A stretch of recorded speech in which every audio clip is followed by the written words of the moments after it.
The Raiders lose the game and their quarterback all in Week 12. That plus more on Monday's edition of the Locked On Raiders podcast for November 25th, 2024.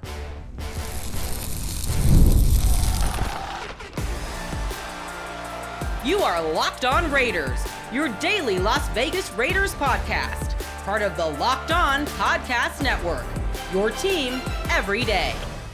And welcome here, Raider Nation, to another edition of the Locked On Raiders podcast. Thank you so much for making the show your first listen of the day. We definitely appreciate you, whether you're checking us out wherever you find your favorite podcast or if you're checking us out on YouTube. You know, we appreciate it either way. But if you are checking us out on YouTube, thanks so much. The show continues to grow every day, and that's because of the support of Raider Nation and because of the job that my man Ari does behind the scenes. We definitely shout him out. We appreciate him. Does a fine job making sure we're looking good and sounding good each and every day on YouTube. You want to find him on Twitter, you can.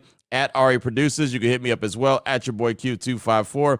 And of course, you want to be a part of the show. The Locked On Raider podcast voicemail line is at 707-654-4693. We'll get your feedback coming up as we close out the show in segment number 3. Plenty of calls and texts and trust and believe. A lot of different subjects, not only the game, not only the quarterbacks, but just the Raiders season in general. That'll come up in segment number 3 of today's Locked On Raiders podcast. Segment number 2, quarterback. What do the Raiders do at the quarterback position? That'll come up in segment number 2 of today's Locked On Raiders podcast. Here is segment number 1, just news and notes of the day, and it's really just a recap of the game, the 29-19 loss to the Denver Broncos, putting the Raiders at 2-9, I should say, 7-game losing streak, 2-9 on the season. We'll get right into it after I tell you about the title sponsor of the show, which is FanDuel. And it doesn't matter what time it is. You could jump into the season with a big return on FanDuel. All new customers could place a $5 bet, and you'll get started with $150 in bonus bets if you win your first $5 bet. All you got to do is visit FanDuel.com to get started today, and I'll tell you a lot more about them later on in the show. But as I mentioned at top, 29-19, the Raiders lose to the Denver Broncos. The Denver Broncos sweep the season series after losing 8 straight games to the Raiders. Now they win both games in 2024. And again, the Raiders are only 2-9 on the season. They haven't won a game since week 4 when they beat the Cleveland Browns at Allegiant Stadium. They've been losing ever since. So Gardner Minshew was 25 for 42 on the day, 230 yards, a touchdown, and an interception, was sacked 3 times. And unfortunately for Gardner, late in the game, when the Raiders actually had the opportunity to go down the field and potentially tie up the game, on the very first play, he gets hit, he goes down, and you could see that it was bad. He was immediately holding his arm. He was being helped off the field. He went immediately back to the locker room, saw him in the locker room with the sling on his arm, saw him dapping up all the players in the locker room, and realized that that was going to be a pretty bad season, most likely a season-ending injury. Antonio Pierce said that it looked bad when he met with the media following the game, thought that, okay, it's probably going to be a bad result. And then a little bit later, it came out that Gardner Minshew did, in fact, break his collarbone and is out for the season. So I know a lot of people were tired of seeing Gardner Minshew at the quarterback position. That's not how you want to see him no longer in the game. And to be 100% honest, the way he was dapping up the players, and this could just be because he's not going to play anymore in 2024, he might not be actually ever in a Raider uniform again. And I know that he had a 2-year deal with the Silver and Black with $15 million guaranteed. I think if they decide to move on from him, like $10 million in dead cap money. But the Raiders have plenty of salary cap space. So there's a very good chance that we'll no longer see Gardner Minshew ever in a uniform for the Silver and Black. But it's guaranteed that he won't be in the uniform anymore this season. Last week, Brock Bowers was the big-time contributor for the Raiders, having 13 catches. The Broncos pretty much held him in check. And then here comes my brother, Jacoby Myers. Jacoby Myers stepped up and had a big-time day,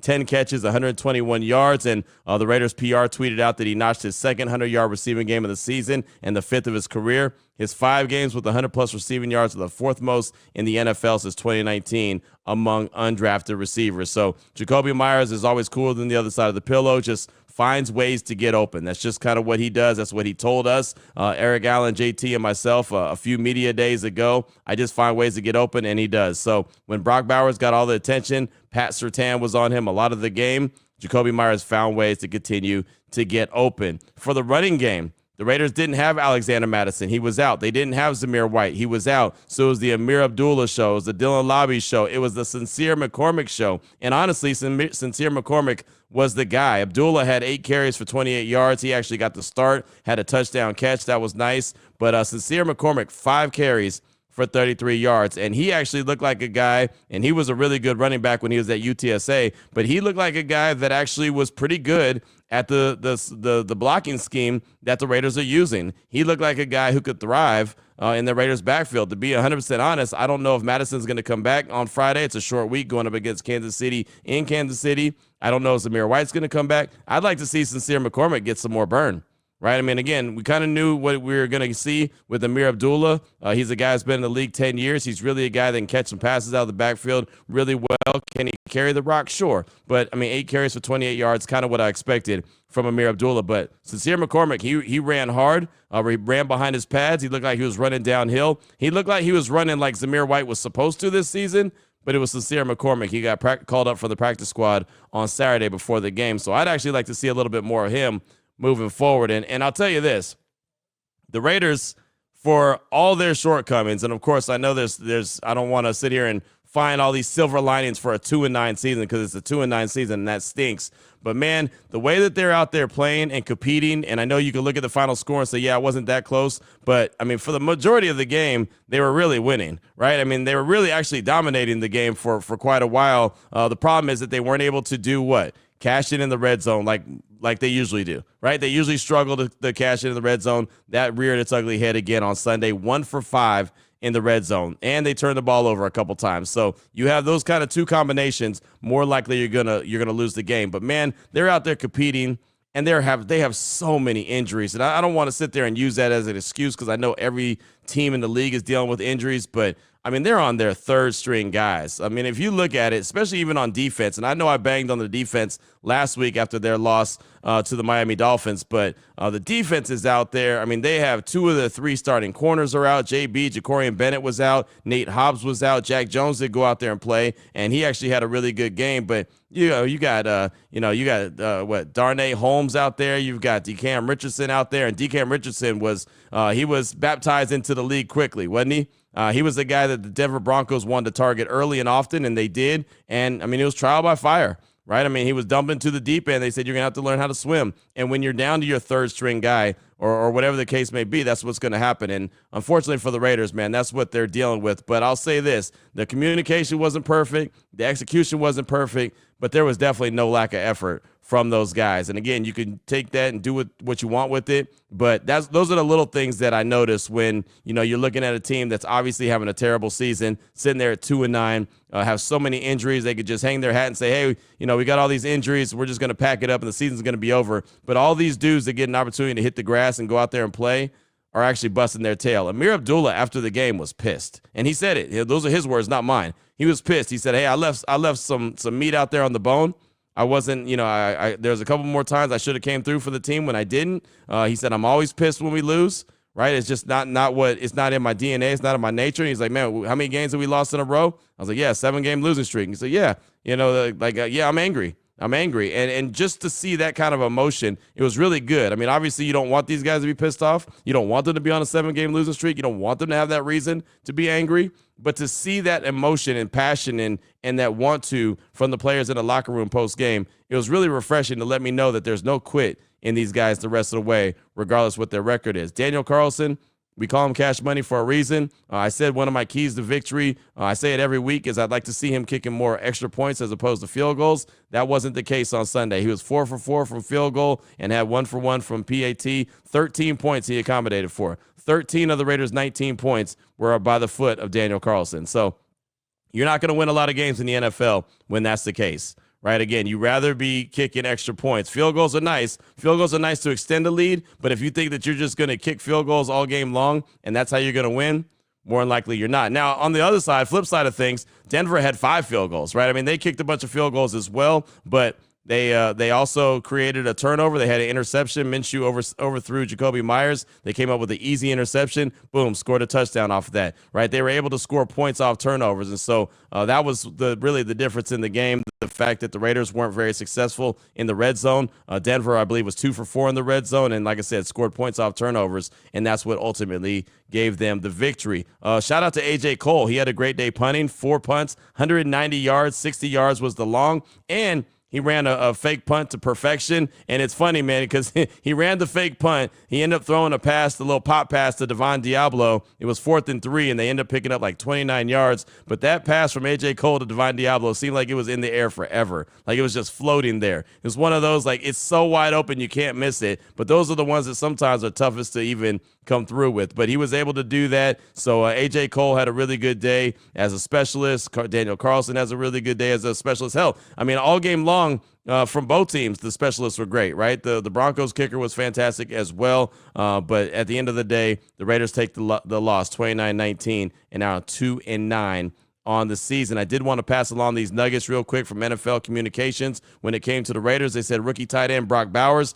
had 4 catches and defensive end Max Crosby had 3 tackles for loss in Week 12. Bowers has 74 receptions this season, the most by a Raiders rookie all time, tied with Jeremy Shockey, 74 receptions 2002 with the New York Giants for the third most receptions by a rookie tight end in NFL history. Only Sam Laporta with 86 in 2023 for Detroit, and Keith Jackson with 81 in 1988 with Philadelphia have more. And then going on to Max Crosby, he has 102 tackles for loss in 93 career games, tied with Von Miller as the third fastest player since 2000 to reach 100 career tackles for loss, trailing only J.J. Watt and Aaron Donald. So there you go. Tip of the cap to Max Crosby. He did not get a sack for the 4th game in a row, but he did have 3 tackles for loss. So those are still impactful plays. As he told us after the game, they come in bunches. He said he feels good. He feels like his high ankle sprain is doing a lot better. He feels healthy. Said he's actually pass rushing the best that he's done in a long time. And he said, I'm just not getting home yet, but they'll come. I'm going to keep competing, but 3 tackles for loss on Sunday was at least a positive direction, a positive step in the right direction. Still would like to see him make a few impactful plays. A couple more impactful plays is something that I've really been harping on when it comes to Max, because, again, his words, not mine. He wants to be legendary. You want to be legendary, you got to make those legendary plays. And, a few times he had an opportunity to make that play on Sunday and wasn't able to come up with it. Again, it's not just Max Crosby is the only guy on defense. It's 11 guys out there. But sometimes you need your Superman to be Superman, put his cape on, and go make that play. And final little nugget I have for you for segment number 1 of today's Locked On Raiders podcast, news and notes of the day. If you're keeping track of the draft order as it stands right now, the Jaguars hold the number 1 overall pick. The G-Men, the Giants, hold the number 2 overall pick. And there's the Raiders right there at number 3. Rounding out the top 5 is the Patriots and the Panthers. So Jags don't need a QB. Giants need a QB. Raiders need a QB. Do that with what you want. At number 7, I do want to go ahead and pass this on. Number 5 is the Panthers, as I mentioned. Titans are number 6. They actually picked up a victory on Sunday. The Jets are at number 7, and the only reason I'm pointing them out is because the Raiders own their 3rd-round pick. And from my understanding, and I'll probably have to double-check and triple-check this, but my understanding from doing a little research last week is that the Jets have 2 picks in the 3rd round of this 2025 draft. The Raiders own the Jets pick.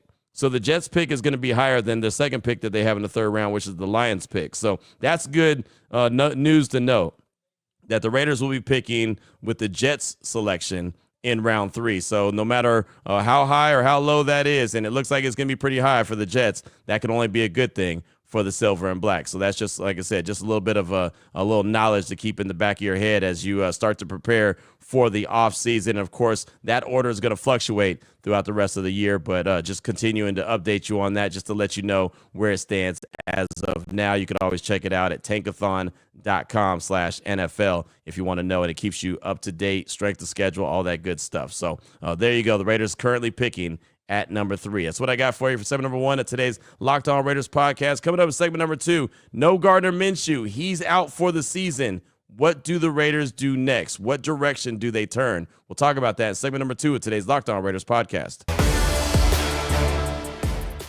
We'll get right to that after I tell you about a couple of great sponsors here of the Locked On Raiders podcast, including Hillsdale College. And as you know, time is our most precious commodity. So don't waste it scrolling through the same mind-numbing content for hours and hours. How can you spend it wisely to improve yourself? Well, Hillsdale College is going to give you many different ways and many different opportunities. As a matter of fact, they're offering more than 40 free, that's right, free online courses, including Constitution 101, Introduction to Free Market Economics, The Great American Story, brand new documentary-style course on Marxism, socialism, and communism. They even have the rise and fall of the Roman Republic. All of Hillsdale's courses are self-paced, so you can start whenever and tune in wherever. Plus, you can go deeper with readings, quizzes, discussions, or just enjoy the lectures. So maybe going back to school was something that was been on your mind. Maybe it's something that you did, but then you stopped and then you need to start up again. Well, Hillsdale College gives you the opportunity. Right now, go to hillsdale.edu/lockedon to enroll. There's no cost, and it's easy to get started. That's hillsdale.edu/lockedon to register. hillsdale.edu/lockedon. I also want to tell you about Prize Picks, and I'm sure you're asking, what is Prize Picks? Glad you asked. It's the best place to get real money sports action. With over 10 million members and billions with a B of dollars in award winnings, Prize Picks has made daily fantasy sports accessible to all. You pick more or less on at least 2 players for a shot to win up to 100 times your cash. Run your game all season long on Prize Picks. Prize Picks is the best place to get that real money sports action. They invented the flex play, which means you can still cash out if your lineup isn't perfect. You could double your money even if one of your picks doesn't hit. Plus, Prize Picks puts their members first at all times, so all withdrawals are fast, safe, and secure. When your picks hit, you can get your money in as quick as 15 minutes. Sign up today and get $50 instantly when you play $5. You don't even need to win to receive that $50 bonus. It's guaranteed. So if you think Justin Jefferson will get more than 83.5 yards next week, Lamar Jackson more than 1.5 touchdowns, cook up some hot takes with your friends and win real money this football season when you and your crew run your game on Prize Picks. This week, Prize Picks. How about Thanksgiving free square? Tyreek Hill only needs to receive a half a yard, a half a receiving yard for the projection to hit. If you're correct on at least one more stat projection, you can win real cash. So think about that. They're basically giving you one. All you got to do is the other. Download the app today. Use the promo code LOCKEDONNFL to get $50 instantly after you play your first $5 lineup. Again, download the app. Use the promo code LOCKEDONNFL to get $50 instantly after you play your first $5 lineup. Prize Picks. Run your game. All right, Raider Nation, here we go. Segment number 2 of today's Locked On Raiders podcast. No Gardner Minshew, so what do the Raiders do moving forward? Gardner Minshew, late in the game on Sunday, broke his collarbone, so he's out for the season. And, you know, it was really sad walking around the Raiders locker room following the game and seeing Gardner Minshew walking around. He had a sling on his left arm. You can see it was really affecting him. He was walking with his head down, but yet he was still walking around the locker room trying to dap up all his players, and it just almost looked like one of those goodbyes, right? It was one of those, like, nice playing with you, nice being around you. And I said in segment number 1, I wouldn't be shocked if that's the last time we see Gardner Minshew in a Raiders uniform. But even if it isn't, it'll be the last time we see him in a Raiders uniform this year. And so just so you know that the locker room is different each and every year. There's never an exact same team come back one year to the next. So he knew that it was done. He knew he wasn't coming back. And a lot of those guys he'll probably never see again, at least in that locker room. So he was walking around even in pain, and he was barely getting around the locker room, had a towel around his waist and the sling on his arm and just trying to dap everybody up. It just kind of showed me the respect that the locker room had for Gardner Minshew, because a lot of dudes were walking up to him, chopping it up with him, you know, talking to him, trying to tell him to keep his head up and everything. Even Jacoby Myers, when we talked to him after the game in the locker room, he's like, man, you know, prayers up for Minshew. Never want to see anyone go out like that, especially one of our own guys. Like, you know, I hate that for him. Those dudes have a lot of respect. I know there's a lot of folks that don't like Gardner Minshew, didn't like what he brought to the table as the quarterback this year. But I'll tell you what, man, those dudes in the locker room have a lot of respect for him. And I could see that firsthand by standing in that locker room following the game when Minshew's walking around with nothing but a sling and a towel on. Yeah, right. And it just kind of lets you know where those players stood with that quarterback. But as the NFL goes, what do? You've got to move forward. So the one good piece of news is that Aiden O'Connell is eligible to return from the IR this week. Problem is, it's a short week. So we'll ask Antonio Pierce. We actually get to meet with him this morning. Is he going to be available? What does he think? And he was asked after the game about that, and you know, he wasn't too sure yet. Also wasn't too sure if they've seen enough from Desmond Ridder to put him out there. But there's a chance that Aiden O'Connell could end up being the guy coming up at the end of the week going up against Kansas City. And if he can't go, if he's just not going to be available, if it's just too quick of a rush job, then I'm sure Desmond Ridder will get the start. And, you know, so it's one of those two dudes, right? Aiden O'Connell activated and probably start the rest of the year if he can start on Friday, right? And then Desmond Ridder will probably be your backup, or he'll be your starter until O'Connell can come back. Now, I have heard, and I've had people hit me up and ask me about Daniel Jones. Daniel Jones was just released. He asked the Giants to release him, and they did. And so he is a guy that went over the weekend, did not get claimed off of waivers because of his salary. So sometime today he'll actually clear waivers, and he'll be a free agent to sign with anybody. And from my understanding, he wants to sign with a contender, but maybe he would have an opportunity to sign with a team like the Raiders and say, maybe I can get out there and start for 3 or 4 weeks and show exactly what I could do. And, it's thinking about it, I was like, well, it's probably not a bad idea since Minshew is going to be gone. But the flip side of that, which kind of made me come to my senses real quick and realize, yeah, maybe not. It's going to take him a few weeks to even get up to speed, right? I mean, they have 6 games left in this season. If they were to pick him up sometime on, today or Tuesday, this is a short week. So this week is obviously he'll be out. It'll take him probably at least another 2 weeks before he gets acclimated to the system and the players and get a little bit of a rhythm. So he probably will literally have maybe 3 games left of the season. So I don't think it makes a whole lot of sense. I understand that a lot of folks just want to see what he has, bring him in, see what he has, and if he's got something cool, if not, right, then he can go after the season. And that's a possibility. And the Raiders might do that. Right. I mean, that's going to be a question that we asked Antonio Pierce today. Is Tom Telesco trying to make a move outside of the organization to bring in a quarterback, or are you comfortable with who you have? Remember, you have Aiden O'Connell, you have Desmond Ridder, you have Carter Bradley as well. I mean, again, Carter Bradley, he's not something to write home about. He's not a guy that I think has any kind of role in the league as far as a starting quarterback goes. But if you're down to maybe the final game of the season or final 2 games of the season, I could see him maybe getting some burn. I mean, I really, and I don't think it'd be a really big deal. I don't know if it's worth, right? I don't know if the money, whatever it's going to cost to bring in Daniel Jones, I don't know if that's worth it based off how much time he might actually get. That's my big thing. Now, if there was more time left in the season, sure, right? Go out and make the move, get him coached up, take a few weeks, get him coached up, and then boom, he's coming back in the second half of the season. 8 games left. All right, then he can go out there and let it rip. But literally, by the time he gets into the building, gets acclimated, gets all caught up to speed on what he needs to know, there might be 3 weeks left.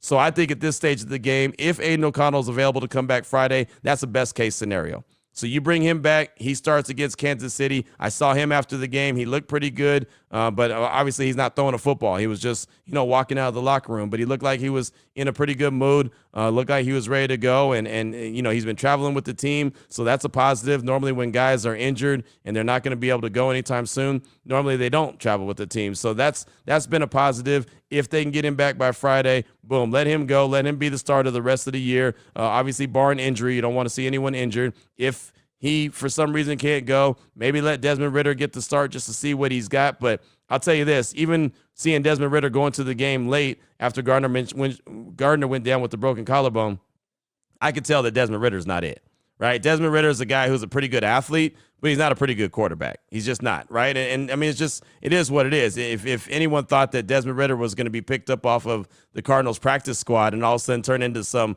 really good starting quarterback in the league, it's not that easy. If it was that easy, everybody would do it, right? But he's a guy that had some starting experience in Atlanta, so I think that the Raiders thought that they give him a shot. But you could just tell that he's just not ready for that moment, even based off what he was able to do on Sunday or not able to do on Sunday versus the Denver Broncos. So as far as I'm concerned, Aiden O'Connell's QB1, Desmond Ridder is backup quarterback. If you feel like you have to go outside the building, I guess you have to do what you have to do. I just don't think the juice is worth the squeeze at this stage of the game. But what's on your mind? 707-654-4693. Your calls and texts will come up as we close out the show. We'll do that next here on the Locked On Raiders podcast.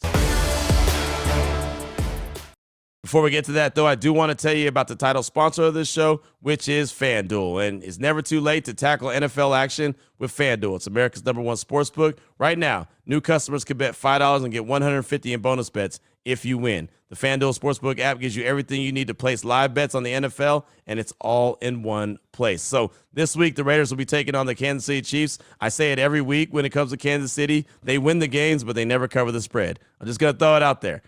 They win the games. They never cover the spread. I think they were 11.5-point favorites against the Carolina Panthers, and they barely squeaked by Carolina. That's just what they do. For some reason, they never cover the spread. So just think about that this this week versus the Raiders as they travel to Kansas City. The FanDuel Sportsbook app will give you everything you need to place live bets on the NFL, and it's all in one place. If you get a hunch in the middle of the game, you can check out the latest stats, view the live play-by-play, and so much more on the same page where you place your bets. Visit FanDuel.com to join today. You'll get started with $150 in bonus bets if you win your first $5 bet. That's FanDuel.com. Never waste a hunch and make every moment more with FanDuel, an official sportsbook partner of the NFL. Here we go, Raider Nation. Segment number 3 of today's Locked On Raiders podcast. Your calls and text draft that Locked On Raider podcast voicemail line, 707-654-4693. Let's start this thing off with RaiderX. He's calling to talk about Sunday's game and just wants to give you his thoughts. Here he is, RaiderX. Hey, Q, this is RaiderX, and I just wanted to call about why today's loss against the Broncos gives me hope for the Raiders. Well, first of all, I know there's a lot of injuries. I know there's a lot of things and a lot of shortcomings, a lot of changes this season.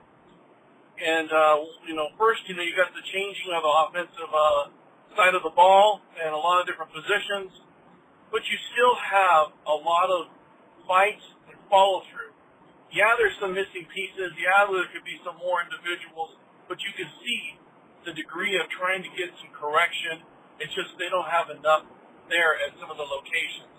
It's hopeful that you can see the changes on the offensive line and the offensive play calling.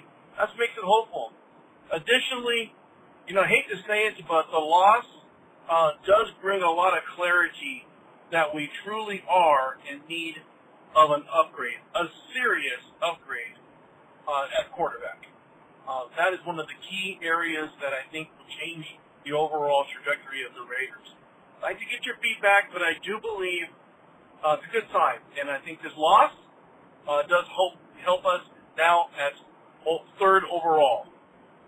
Go Raiders. Thank you for the call, my man. I appreciate you. And yeah, I don't think it was a bad game for the team as far as effort, fight, right? There was obviously areas of the game where the Raiders were outmanned. The Broncos had more talent. There was some miscommunication. Bo Nix looks like he's going to be a really good quarterback, really strong arm. He's making some pretty big-time throws from here to here. But they were still absolutely fighting. And when you're down to your second, third, fourth-string guys like the Raiders are, and you're still putting up a fight like that, I mean, there's something to be said about that. There's something to be said about AP getting these guys who are next man up, next man up, next man up, even on the same page to go out there and try to compete. These dudes were out there fighting. Like, that's the one thing I give them. And I know a lot of people are poo-pooing on AP, and that's fine. That's your prerogative. I'm okay with that. Whatever you choose to do is fine. But there's something to be said about being able to coach up guys that are not up to par where they need to be. They're not the first stringers. They're not even the second stringers. A lot of these guys are on the third string, right? The third wave of players. So, I mean, they are so banged up and injured and battered and bruised, but still out there competing. So there's no way that he's lost a locker room, which is a great thing. When you lose a locker room, it's a wrap. He hasn't lost a locker room, that's for sure. They're still out there competing. And now, again, moral victories, I know nobody wants them, so that's fine. But that's just one of my big observations as I was sitting in the Legion watching the game on Sunday. Up next, got a text from LA Raider Steve. He says, "Hey, Q, I'm so sick and tired of losing all the damn time. 20 years of sucking. If we're going to go out and get our quarterback in the next year's draft and start over again, then let's start over. Clean house from the top to bottom. Keep Telesco and get rid of everyone else. Nothing against AP, but I don't see him grooming a rookie quarterback. Get rid of Graham. His D hasn't met standards and still can't stop the run. If we're going to start over, then let's do it right." That's LA Raider Steve coming strong with that text. And that very well could end up being what happens, right? I mean, this is the thing. As we've been talking about this for probably about a month now, maybe a little bit over a month, it's evaluation season. That means everybody. That's not just the players. That's coaches. That's everybody. That's trainers. That is everybody. Everyone is under evaluation right now, including Antonio Pierce, right? Including Patrick Graham. So they very well, Mark Davis, Tom Brady and company could at the end of the day say, you know what? Thanks, but no thanks, right? We gave it a try. It didn't work out, and we're going to do exactly what LA Raider Steve just said. Clean house. They very well easily could do that. Or they could say, you know what? AP never had a chance from the beginning. Never had a quarterback, got guys banged up coming out of training camp, and they never had a chance to be a cohesive unit. That could shake out that way as well. Thanks so much for the text. I do appreciate you. Up next, got a call from Army Raider. He's calling with a few thoughts following the Raiders' most recent loss. Here he is, Army Raider. Hey, Q, it's your boy, Army Raider. Just calling with a few thoughts after another game that, is what it is. First off, a note to the public, like we taught people in rugby and even, jumping in the Army. If you are going down, do not break your fall with your elbow. You will break your collarbone. If you watch what happened to Gardner Minshew, he went to brace with his elbow. It's exactly what happens when you do that. You break your collarbone. So, he's not the greatest, but even though no matter what you think of him as a quarterback, I think Raider Nation, we all get behind him. Prayers up to him to heal. Second thing is, I've been on the bandwagon of giving Pierce another year, and I think I'm finally kind of changed my tune too. I just don't think he's it. I'm not someone who likes to change out. That's why I've been on his side. I think what's changing, though, is watching the games, the one thing he was supposed to bring was discipline and toughness. And this team is undisciplined as can be, and it's soft. So if he had the two things that he was supposed to bring were going for him and it was just a talent thing, then I understand, you know what I mean? But having it be the two things that he was supposed to be known for also being suspect is it to me. The second part of why I think we need to do it this year is because if you look at what's coming up in the coaching world, arguably two of the top young coaching prospects of the past 5 years or so should be available this year in Ben Johnson and Jesse Minter. Whether you want to go offense or defense, both are well respected within that aspect of the career. Jesse Minter with the number one defense and Ben Johnson with the number one offense. So I think looking at what you have with AP, I just think you can't take the chance of missing on one of those two. Anyways, I love your thoughts. Army Raiders out. Thank you for the call, my man. I appreciate you. And, yeah, definitely prayers up for Minshew, right? You don't want to see anyone lose their season due to injury. Like, that's the worst thing. Again, I know that a lot of folks weren't happy with Minshew. A lot of folks didn't want to see him playing anymore. But you don't want to see him end the season like that. As far as Pierce, I'm going to let it play out. I think everyone's pretty understanding how I feel about the situation. I just mentioned the evaluation season. That's what it is.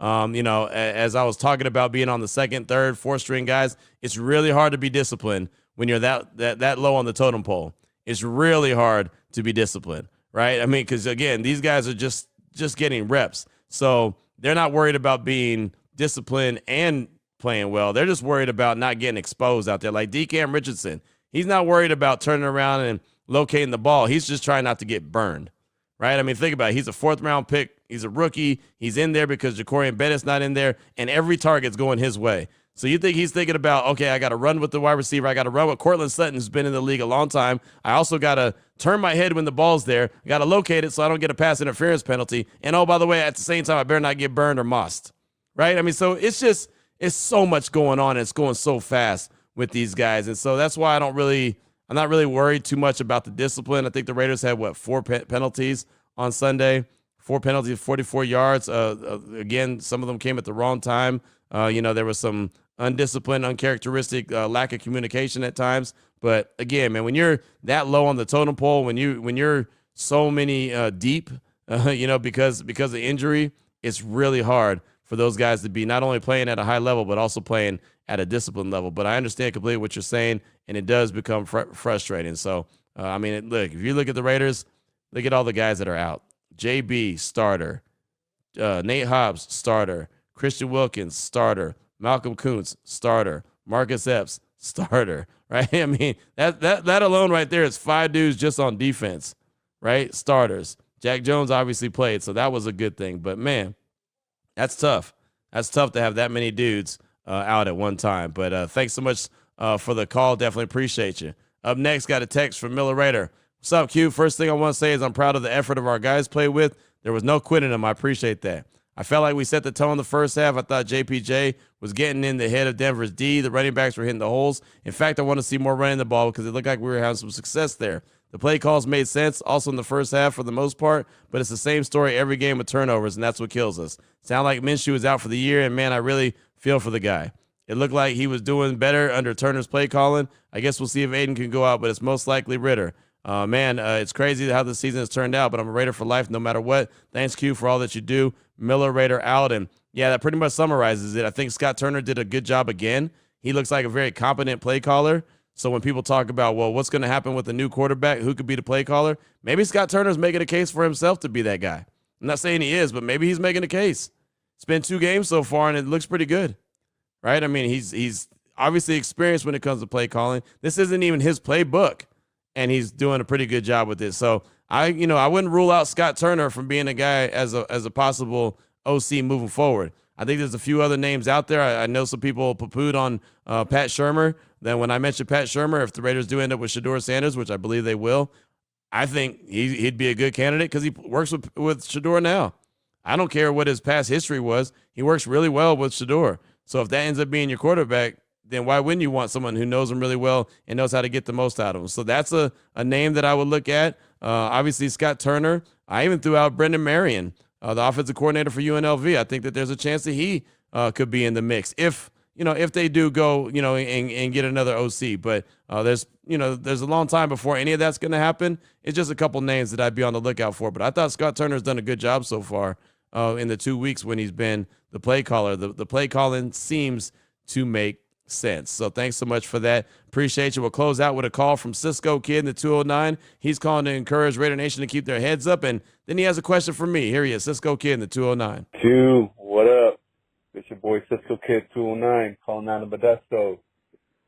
Raider Nation, man, lost. Some not good plays. We all know we've seen it. I mean, I'm not giving up on AP. I'm not giving up on Raider Nation. Let's just keep on moving forward. And my question to you, Q, is, I know you're always picking out Sanders over Ward, but I want to hear what's your why you're doing that. I don't know. Give me a feedback, Raider Nation. Keep your head up. Let's move. Cisco Kid was a friend of mine. I'm sure he's heard that 1,000 times, right?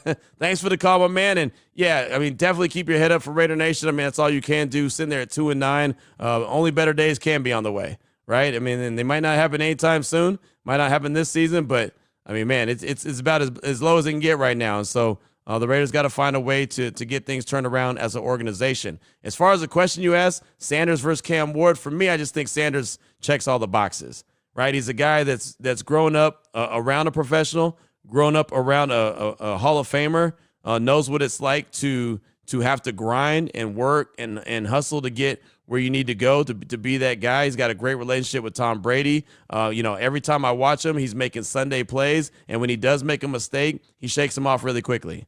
Right now, Cam Ward has a very strong arm. He's very athletic. He's more athletic than Shedeur. There's no doubt about that. He trusts his arm a little bit too much at times and get him in trouble. But they said the same thing about Patrick Mahomes, and well, it worked out pretty well for Pat Mahomes, right? They said those throws, you can't make those in the NFL. Well, he makes them every Sunday. So, maybe that's the same for Cam Ward. I also like the fact that Shedeur, when he scrambles, he's not scrambling to run. He scrambles to relocate the pocket, keeps his eye downfield, and deliver a ball. Right. And again, a lot of that's his teaching that he's learning from Tom Brady. And not to mention, he's got the star power. Right. Matt Smith was a part of the show last week, and he talked about it. He said, Q, look at the stadium now. If you have a star like Shedeur, you're going to have so many Sanders jerseys in that stadium. It's not going to be, orange and black like it was on Sunday. You're going to see a lot of black and silver and black. And that's what you're going to see. You're going to see all the star power. Raider Nation is going to go want to see their star young quarterback in Shedeur Sanders. He has that star power. Not saying Cam Ward doesn't, but it's a little bit different when it comes to Shedeur, right? He's just, again, he's just a guy that I do believe is going to be a great pro. I really do. He makes Sunday throws all the time. All the time. Anytime I look up and I'm watching, he's making Sunday throws. He's a gamer. Right, even when he makes mistakes, he comes back and he battles back and he has a hell of a game. So for me, like I said, Shedeur is QB1 for me, but there's not a big separation. Just like Matt Miller from ESPN draft analyst, he said there's not a lot of difference. They're different, two different quarterbacks. Shedeur's QB number 1, but there's not a big gap as far as talent goes between the two. I think Cam Ward may need a little bit more seasoning before he gets out there on the field. But I don't expect either one of those guys, if the Raiders select them, to start anyway. So we'll see what happens when that time comes. But thanks so much for that call. I do appreciate you. Got a text from AJ and AZ, Caesar, a.k.a. Mr. Cheese. text from Raider Dan. I got all that coming up on tomorrow's show. It's a fast week. The Raiders play again on Friday, so we're going to start fast-tracking everything. We'll talk to AP today. Supposed to talk to Eric Allen as well, as he's supposed to meet with the media. He's one of the 25 semifinalists when it comes to the Pro Football Hall of Fame, so we'll get a chance to catch up with him. We'll get some Raider locker room sound. Hopefully we can get some of that on tomorrow's show. We got to catch up with a bunch of the players in the locker room following the game. As a matter of fact, we talked to A.J. Cole, Amir Abdullah, Brock Bowers, Desmond Ridder, Jacoby Myers, Max Crosby, and Tyree Wilson. So hopefully we can get some of that on tomorrow's show as well as we start to navigate through the Thanksgiving week. So until tomorrow, Raider Nation, take care of yourself, take care of your family, love on your family. Most importantly, as always, just win, baby.